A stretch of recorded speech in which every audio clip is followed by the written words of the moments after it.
Preservation is paramount. Preservation is everything.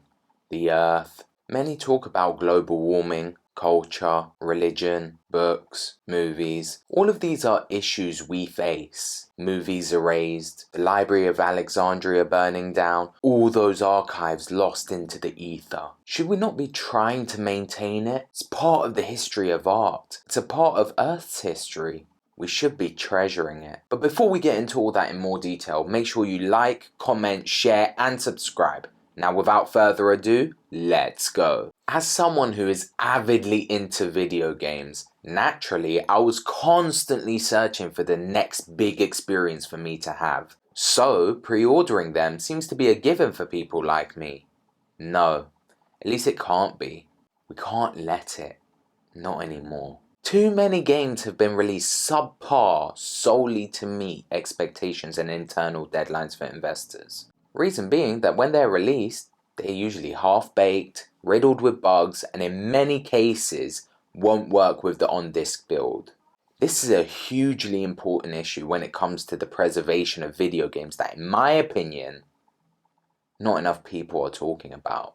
Modern games a lot of the time require a day one patch in order to play it, even if you bought it physically, not digitally. This to me is absurd. What if I don't have an internet connection? What if I want to play it years down the line when the PlayStation 5 servers are down and I'm unable to download a patch? The disc is essentially obsolete. Why are we allowing this to happen? There's a phenomenal group of people who I've long praised on my channel called Does It Play on X. They go through and see if games are playable with the on-disc build. And surprise surprise, two of the most high profile releases last year, Hogwarts Legacy and Star Wars Jedi Survivor, are not. Which is a real shame because I really had been looking forward to both games.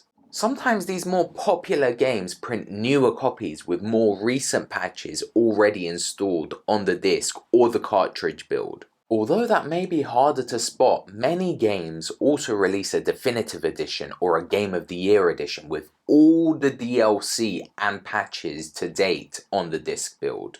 Not enough games do that though. With all these buggy physical releases, who can actually blame people for wanting to opt for the convenience of digital media? We've recently seen Game, a reputable video game store in the UK, stop buying retro games from customers. What can I say? It's the beginning of the end. Scratch that. We've been at the beginning of the end since people decided to go digital. Since we went to discs from cartridges due to their more cost-effective nature. It's all about saving money. Why on earth would they print a physical version when you'll just buy the digital? I want to be able to show my childhood games to my kids, to my grandkids. I want to be able to reminisce on my nostalgia. I won't be able to do that if there are no stores to buy games from. Preservation becomes more important the more games go all digital. We can't let first-party online storefronts have a monopoly on the industry. They'll inflate the prices and have no legitimate reason to give retro game fanatics what they seek. At least not with every game. At what point will Avatar: The Last Airbender Into the Inferno be available on the PlayStation subscription service? Never.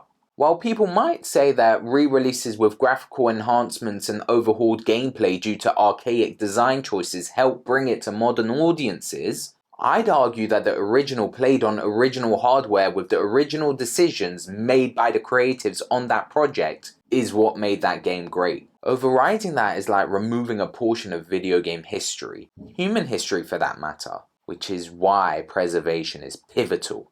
How else would the developers of today learn the history of their industry? This would allow them to get a better understanding and perhaps even broaden their horizons to what may be possible in the future by seeing and playing where the industry has come from. It's the respect aspect. This is people's life work. I wouldn't want those being erased from the face of the earth any more than I'd like this video that you're currently watching on my channel to be thrown into the abyss. People appreciated it at the time, and we need to respect it. It's the same reason that I oppose those who want to alter older films just because they haven't aged well. But you know what? We need those. We can't hide them, because hiding them shows shame. And we can't be ashamed of where we were because it led to where we are now. We need to embrace the preservation of all retro games and all current generation games and consoles because they led to where we are now. And they'll help the big brain developers of tomorrow take the next giant leap in the industry.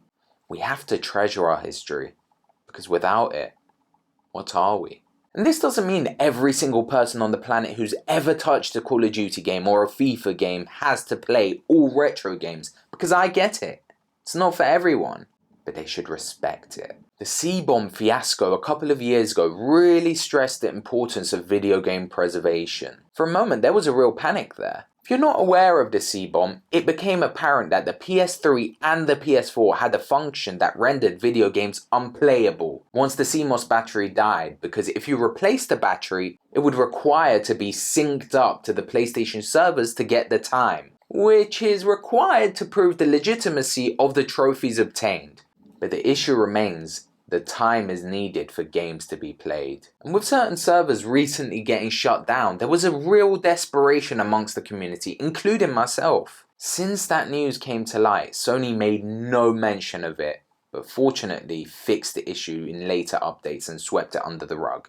Except when it comes to digital PS3 games, again showing the negatives of digital over physical in regards to preservation of games. I know this was a bit of a rant and it's probably too late to do anything about it, but I just had to say my piece. Thanks so much for watching. Drop a like if you enjoyed the video, comment your thoughts and subscribe for more video essays like this. See ya!